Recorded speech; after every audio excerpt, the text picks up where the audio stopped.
الحمد للہ رب العالمین والصلاة والسلام علی اشرف الانبیاء والمرسلین نبینا محمد وعلی آلہ وصحبہ اجمعین وبعد۔ آج کا درس ہے الادب المفرد سے، درس نمبر 6 ہے، باب ہے جزاء الوالدین، کہ ماں باپ کے احسانات کا بدلہ، اس کے حوالے سے باب ہے۔ پہلی حدیث اس میں ابو ہریرہ رضی اللہ تعالیٰ عنہ سے ہے، حدیث نمبر 10 ہے۔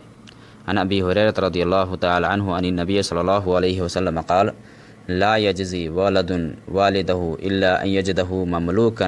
فیشتریہ فیعتقہ، کہ ابو ہریرہ رضی اللہ تعالی عنہ بیان فرماتے ہیں کہ نبی صلی اللہ علیہ وسلم نے فرمایا کہ ایک بیٹا اپنے والد کو اس کے سوا کوئی بدلہ نہیں دے سکتا کہ اگر انہیں غلام پائے تو اسے خرید کر آزاد کر دے۔ اس حدیث کے اندر گرچہ کے والد کا ذکر ہے، لیکن یہاں والدہ کا بھی معنی لیا جا سکتا ہے۔ اگر باپ کسی کے ماتحت میں ہے، یعنی کسی کا غلام ہے، تو اس کو خرید کر کے وہ آزاد کروا دے، یا اسی طرح اگر ماں ہے، کسی کی وہ لونڈی ہے، تو بیٹا کی ذمہ داری بنتی ہے کہ اس کے پاس اگر پیسہ ہے، اگر ماں باپ کے ساتھ احسان کرنا چاہتا ہے تو وہ اس کو خرید کر کے آزاد کروا دے۔ مرد اگر ہے کسی کے ماتحت میں تو غلام بولا جاتا ہے، اور اگر عورت ہے تو اس کو لونڈی بولا جاتا ہے۔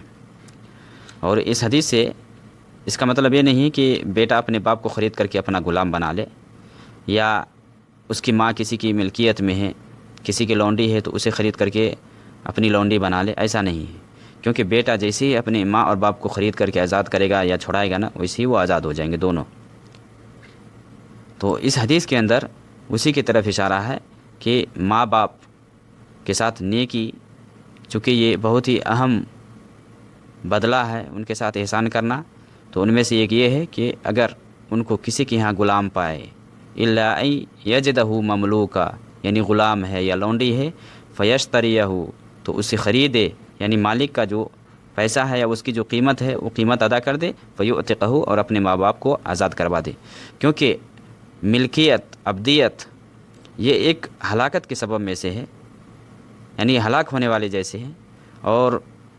اس ہلاکت سے بچانے کا کیا طریقہ ہے کہ اسے چھڑایا جائے، اسے زندگی دی جائے۔ دوسرے کے ماتحت میں ہے، دوسرے کے باغ ڈور کے اندر ہے، یا دوسرے کے قبضے میں ہے، تو اسے آزادی کی زندگی دی جائے۔ تو ایسی صورت میں ایک بیٹے کے حوالے سے یہ چیز مطلوب ہے کہ اپنے ماں باپ کو وہ آزاد کروائے، کیونکہ انہی دونوں کی وجہ سے ان کا وجود ہے۔ دوسری حدیث ہے، حدیث نمبر 11 ہے، جو شعب الایمان کے اندر یہ حدیث ہے، بہقی کی جو کتاب ہے۔ اس میں یہ ہے کہ سعید بن ابی بردہ وہ بیان کرتے ہیں، سمیعت ابی یحدث انہ شہد ابن عمر رضی اللہ عنہ ورجل یمانی یطوف بالبیت حمل امہ وراء ظہری یقول انی لہا بعیرہا المذلل ان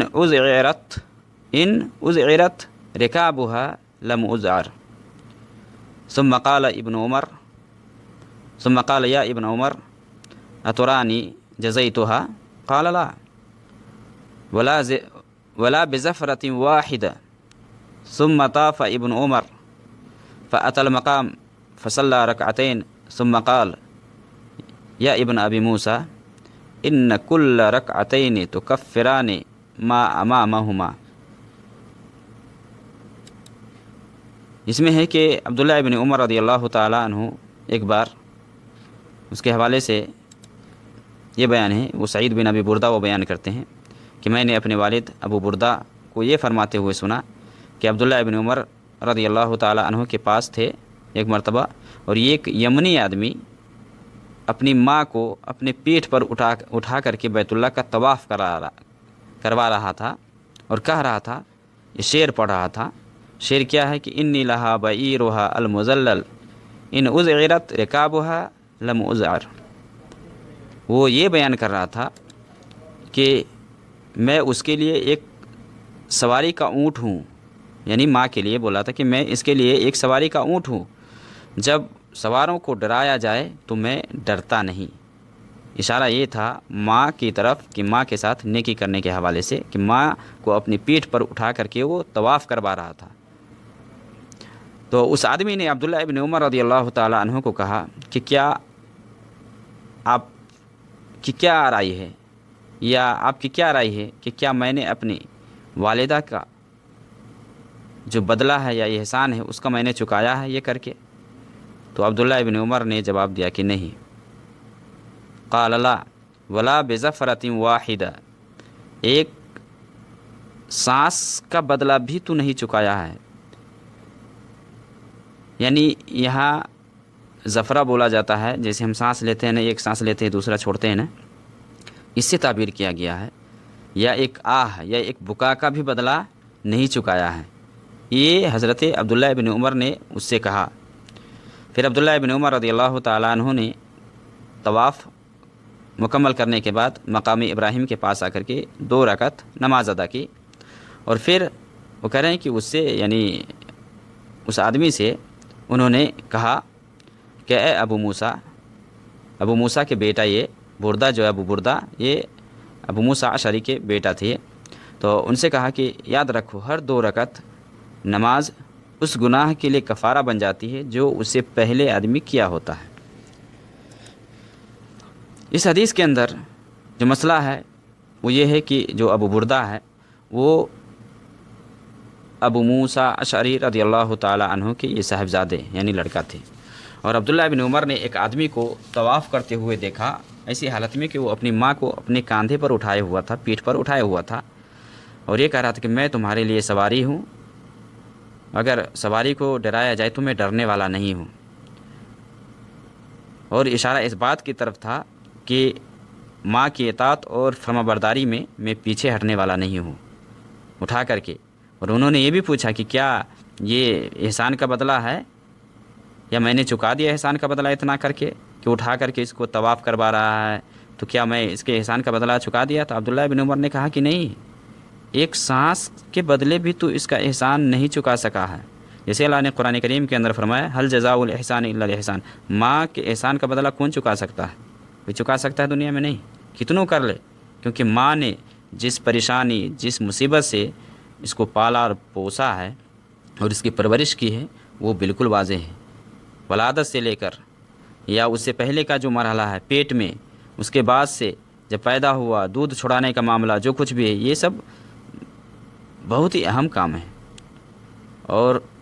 اس مرحلے میں یا یہ جو مراحل ہے، جیسے ایک پیٹ کا معاملہ ہوتا ہے، جننے کے بعد کا معاملہ ہوتا ہے، دودھ پلانے کا معاملہ، یہ سب جو مراحل ہے اس میں ماں کو بہت تکلیف ہوتی ہے، بہت تکلیف ہوتی ہے۔ تو ایسی صورت میں ماں کے ساتھ نیکی کرنے سے کوئی یہ کہے گا کہ میں ایک نیکی کر لیا اور اس سے اس کا احسان چکا دیا، تو یہ ممکن نہیں ہے۔ ہاں، جہاں تک ہو نیکی کرتے رہیں۔ اس کے بعد اس حدیث کے اندر یہ بھی آیا ہے کہ مقام ابراہیم یہ مکہ میں ہے، جو خانہ کعبہ کے پاس ہے، جدھر طواف کرتے ہیں نا ادھر ہے، حجر اسود سے کچھ آگے ادھر۔ تو طواف کرنے کے بعد 2 رکعت نماز پڑھنی ہوتی ہے وہاں، جیسے اللہ رب العالمین نے قرآن کریم کے اندر فرمایا ہے واتخذوا من مقام ابراہیم مصلی، کہ 2 رکعت نماز وہاں پڑھے۔ اگر حاجی اور معتمر جو بھی جاتے ہیں طواف مکمل کرتے 7 چکر وہ لگانے کے بعد اس کے پیچھے اگر جگہ ہے تو وہاں 2 رکعت نماز پڑھے۔ پہلی رکعت میں سورہ فاتحہ کے بعد قل یا ایھا الکافرون، اور دوسری رکعت میں سورہ فاتحہ کے بعد قل ھو اللہ احد۔ یہ مستحب ہے، لیکن اگر وہاں جگہ نہیں ہے یا ان صورتوں میں سے کوئی صورت یاد نہیں ہے تو جو بھی یاد ہے وہ پڑھے، اور جہاں موقع ملے مسجد میں وہاں جا کر کے آدمی نماز پڑھ لے، وہاں جا کر کے نماز پڑھ لے، اس لیے کہ نماز پڑھنا یہ گناہوں کے لیے کفارہ ہے۔ اور اللہ کے نبی صلی اللہ علیہ وسلم کی حدیث ہے کہ آدمی ایک نماز پڑھ کے آتا ہے، دوسرے نماز کے لیے جاتا ہے، اور بیچ میں جو گناہ ہوتا ہے تو وہ گناہ اس کا مٹ جاتا ہے۔ تو اسی کی طرف عبداللہ ابن عمر رضی اللہ تعالی عنہما کا یہ اشارہ تھا کہ ہر 2 رکعت کے بعد پہلے جو گناہ کر لیا ہوتا ہے آدمی، وہ اس کے لیے یہ کفارہ ہے۔ جیسے ایک رمضان دوسرے رمضان کے درمیان کے لیے کفارہ ہے، ایک عمرہ دوسرے رمضان کے درمیان کے لیے کفارہ ہے۔ کفارہ کا مطلب ہے کہ بیچ میں جو گناہ ہوتا ہے وہ سب مٹ جاتا ہے، اور اس سے مراد چھوٹے چھوٹے گناہ ہیں۔ بڑے بڑے گناہوں کے لیے توبہ شرط ہے کہ سچی توبہ کرے بندہ۔ سچی توبہ اگر کرتا ہے تو پھر اس کے لیے جو بھی گناہ ہے وہ اللہ رب العالمین سے معاف کر دیتا ہے، گرچہ کہ وہ کبیرہ ہی گناہ کیوں نہ ہو، لیکن چھوٹے چھوٹے گناہ اعمال سے مٹ جاتے ہیں۔ جیسے ہم رمضان کے روزے رکھتے ہیں، صرف عمل کرنے سے چھوٹے چھوٹے گناہ مٹ جاتے ہیں۔ وضو بناتے ہیں، گناہ جھڑتا ہے۔ اسی طرح صدقات و خیرات کرتے ہیں، گناہ جھڑتا ہے۔ ماں باپ کے ساتھ نیکی کرتے ہیں، گناہ جھڑتا ہے۔ جو بھی عمل ہے جو اللہ کو محبوب اور پیارا ہے تو اس سے گناہ مٹ جاتا ہے، لیکن بڑے بڑے گناہوں کے لیے توبہ شرط ہے۔ اگر سچی توبہ آدمی کرتا ہے تو انشاءاللہ وہ گناہ بھی مٹ جائے گا جو کہ بڑے بڑے گناہوں میں آتا ہے۔ ابو المفرد سے بقیہ حدیث نمبر 12، 13، 14 ہے۔ حدیث نمبر 12 کے اندر ہے ان ابی مرہ مولا عقیل ان ابا ہریرہ رضی اللہ تعالی عنہ کان یستخلفہ مروان وکان یکون بذی الحلیفہ فکانت امہ فی بیت وهو فی آخر قال فإذا أراد أن يخرج وقف على بابها فقال السلام عليك يا أمتاه ورحمة الله وبركاته فتقول وعليك السلام يا بني ورحمة الله وبركاته فيقول رحمك الله كما ربيتني صغيرا فتقول رحمك الله كما بررتني كبيرا ثم إذا أراد أن يدخل صنع مثله۔ حدیث کے اندر ہے کہ ابو مرہ رحمہ اللہ جو عقیل کے آزاد کردہ غلام تھے، وہ کہتے ہیں کہ مروان رحمہ اللہ عام طور پر حضرت ابو ہریرہ رضی اللہ تعالی عنہ کو اپنا جانشین بناتے تھے۔ تو ابو ہریرہ رضی اللہ تعالی عنہ چونکہ یہ ذوالحلیفہ میں رہتے تھے، ان کی والدہ ایک گھر میں رہتی تھی اور وہ دوسرے گھر میں رہتے تھے۔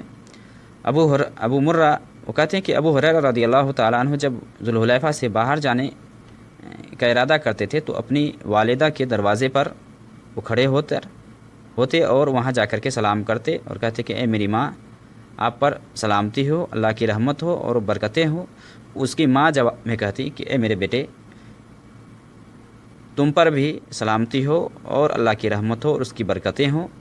اس کے جواب میں ابو ہریرہ رضی اللہ تعالی عنہ کہتے کہ اللہ آپ پر رحم فرمائے، جیسا کہ آپ نے مجھ پر بچپن میں رحم کیا ہے یا مجھے بچپن میں آپ نے پالا اور پوسا ہے۔ وہ جواب میں کہتی کہ تجھ پر بھی اللہ رب العالمین رحم فرمائے، جیسا کہ تو نے میرے ساتھ بڑھاپے میں برتاؤ کیا ہے یا میرے ساتھ جو سلوک کیا ہے، اللہ تعالیٰ اس کی وجہ سے تم پر بھی رحم فرمائے۔ کہتے ہیں کہ اسی طرح جب وہ گھر واپس آتے تو اسی طرح کرتے، یعنی سلام وغیرہ کرتے۔ یہ ایک حدیث ہے۔ اس حدیث کے اندر جو مسئلہ ہے وہ یہ ہے کہ ابو ہریرہ رضی اللہ تعالی عنہ چونکہ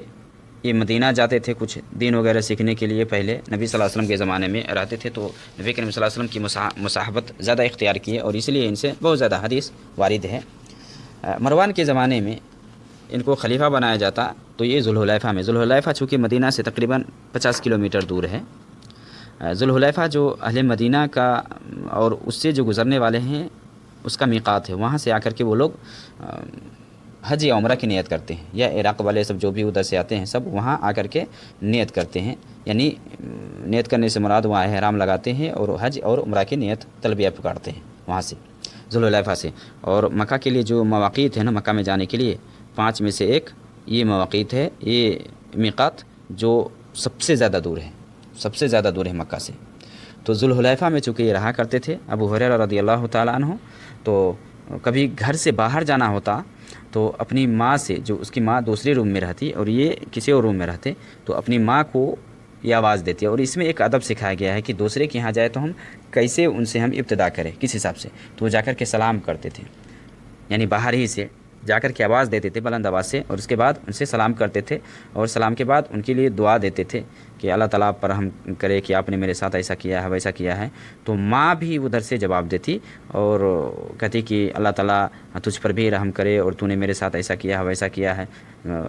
بڑھاپے میں میرے ساتھ اچھا برتاؤ کیا ہے، یہ ہے۔ تو یہ ایک ادب سکھلایا جا رہا ہے اس میں کہ اگر آدمی خاص کر کے اس کے ماں باپ ہو تو باہر جانے سے پہلے انہیں بتا دیں تاکہ وہ پریشان نہ ہوں کہ میرا بیٹا کہاں گیا ہے نہیں گیا ہے۔ کوئی بھی ہو، بیٹا ہو یا بیٹی ہو، گھر سے اگر باہر نکلنا ہے تو بتا کر کے جانا چاہیے۔ ماں اور باپ ہے گھرچہ کے دوسرے روم میں ہے یا دوسری جگہ ہے، کیونکہ ہو سکتا ہے انہیں کسی چیز کی ضرورت پڑے، وہ تلاشے اور پھر پریشان ہو کہ کہاں گیا، کیا ہوا نہیں ہوا، اور اگر خبر رہے گی تو پھر پریشان نہیں ہوں گے وہ۔ تو ماں باپ کو کہیں جانے سے پہلے بتا دینا چاہیے، اور یہی ہمیں اسلام سکھاتا ہے۔ بہت سارے لوگ بغیر بتائے ہوئے چلے جاتے ہیں، کئی دن تک گھر سے غائب ہوتے ہیں، ماں باپ پریشان رہتے ہیں،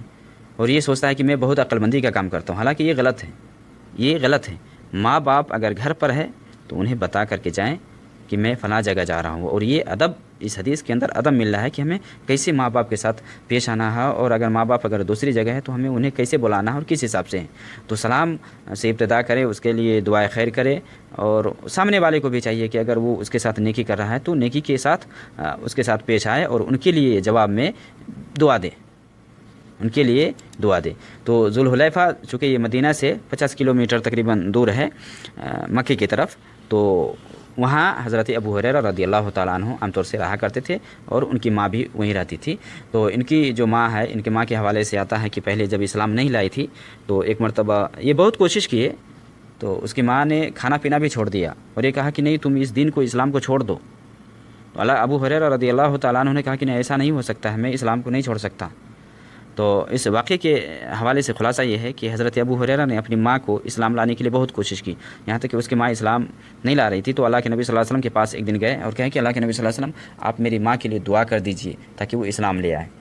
حضرت ابو ہریرہ ادھر اللہ کے نبی صلی اللہ علیہ وسلم کے پاس آئے، اللہ کے نبی صلی اللہ علیہ وسلم نے دعا کی اسی وقت۔ جیسے ہی دعا کی، حضرت ابو ہریرہ جب گھر پہنچے تو اس کی ماں وضو بنا رہی تھی، یعنی اللہ نے اس کے دل کو کھول دیا اور وہ اسلام لے آئی اور اسلام کو قبول کر لیا اس نے۔ تو ماں باپ کے ساتھ نیکی کرنا یہ بھی ہے کہ انہیں صحیح راستے کی رہنمائی کرے، اور ان کے ساتھ حسن سلوک کے طور پر جو بھی ہو سکتا ہے نرم لہجے میں گفتگو کرے، ان کے اوپر خرچ کرے، اور کہیں بھی جائیں تو انہیں خبر کرے، یا آئیں تو ان کے حالات دریافت کریں، وغیرہ وغیرہ، یہ سب ہے۔ حدیث نمبر 13 اس میں ہے کہ عبداللہ ابن عمرو رضی اللہ تعالی عنہما کہتے ہیں کہ قال جاء رجل الى النبی صلی اللہ علیہ وسلم یبایعه علی الہجرہ وترک ابویہ یبکیان فقال ارجع الیہما واضحکہما کما ابکیتہما۔ کہ عبداللہ ابن عمرو رضی اللہ تعالی عنہ کہتے ہیں کہ ایک آدمی نبی کریم صلی اللہ علیہ وسلم کی خدمت میں آیا اور ہجرت پر بیعت کرنے کے لیے آیا۔ وہ بیعت بولتے ہیں کہ اطاعت اور فرما برداری کے حوالے سے کہ ہم آپ کے ساتھ رہیں گے، ہم بھی یہاں سے جا کر کے فلاں جگہ رہیں گے یا وہیں بسیں گے، یہی اسی کو بیعت بولا جاتا ہے، کسی سے عہد و پیمان کیا جاتا ہے۔ اور حجر جو بولتے ہیں ہجرت، یہ حجر سے یعنی چھوڑنے کے معنی میں، یعنی کسی سے تعلق قائم کرنا ہوتا ہے نا، یا کسی سے توڑنا ہوتا ہے، تو اسی سے حجر بنایا گیا۔ گویا کہ آدمی ایک جگہ سے دوسری جگہ جاتا ہے تو ایک جگہ کو چھوڑ کر کے دوسری جگہ جاتا ہے، تو وہی ہے۔ عبداللہ ابن عمرو رضی اللہ تعالیٰ عنہ کہتے ہیں کہ ایک آدمی نبی کریم صلی اللہ علیہ وسلم کی خدمت میں آیا اور ہجرت کرنے پر بیعت کے لیے وہ تیار ہوا کہ میں آپ سے ہجرت پہ بیعت کرنا چاہتا ہوں، جبکہ وہ اپنے والد کو روتے ہوئے چھوڑ کر کے آئے، یعنی ماں باپ کو، وہ اپنے ماں باپ کو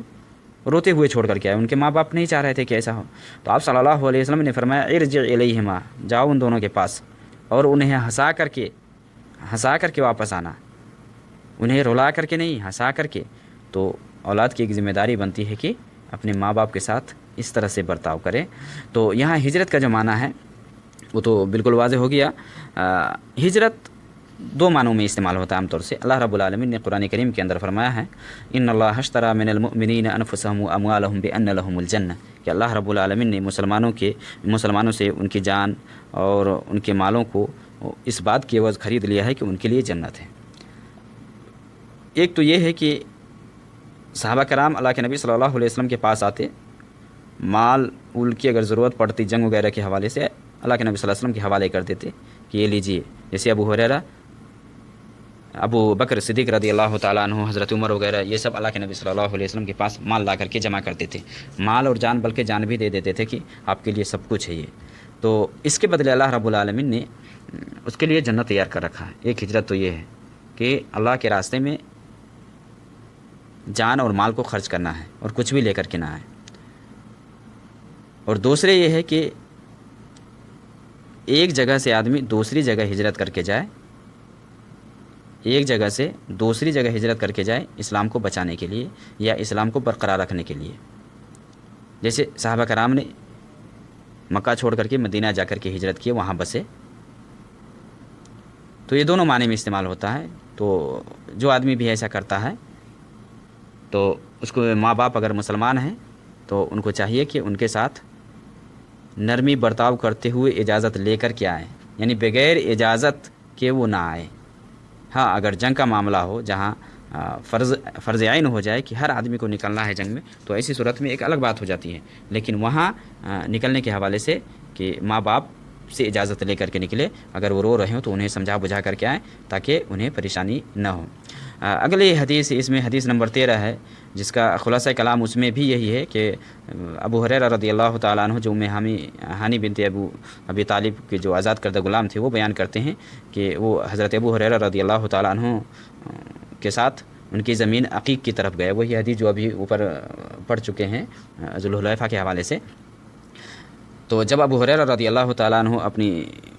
زمین میں جاتے تو وہاں بلند آواز سے اپنی ماں کو سلام کرتے اور سلامتی کی دعا دیتے، تو ان کی ماں بھی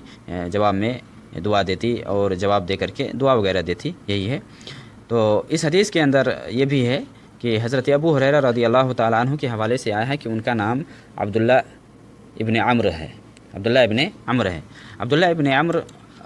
ابو ہریرہ رضی اللہ تعالیٰ عنہ کے نام کے حوالے سے جو مسئلہ ہے وہ یہ ہے کہ ابو ہریرہ رضی اللہ تعالیٰ عنہ چونکہ اپنی کنیت سے زیادہ مشہور ہے،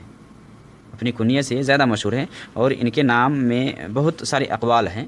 کہ ان کا نام کیا تھا، کیونکہ ابو ہریرہ یہ بلی ہے اور بلی کے باپ، کیونکہ یہ بلی سے بہت زیادہ محبت کرتے تھے اور جہاں جاتے تھے بلی کو ساتھ میں رکھا کرتے تھے، تو اسی کی وجہ سے اللہ کے نبی صلی اللہ علیہ وسلم نے ان کی کنیت ابو ہریرہ کو دیا، یعنی بلی کا باپ۔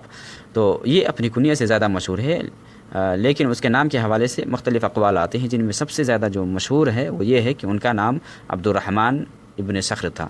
ابو ہریرہ کا نام عبد الرحمن ابن صخر۔ اور یہ حدیث ہو بہو سیم اوپر ہی کی طرح ہے جو اوپر ہم حدیث پڑھ آئے ہیں، حدیث نمبر 12 میں ابو ہریرہ کے حوالے سے کہ ابو ہریرہ کہیں جاتے تو اپنی ماں کو سلام کرتی، وہی ہے۔ تو ماں باپ کے ساتھ نیکی اور ان کے بدلہ دینے کے حوالے سے ہیں کہ ماں باپ کے ساتھ کیسا برتاؤ کیا جائے، کس حساب سے کیا جائے۔ اللہ رب العالمین ہمیں زیادہ سے زیادہ دین سیکھنے کی توفیق دے، وصلی اللہ علیہ وسلم۔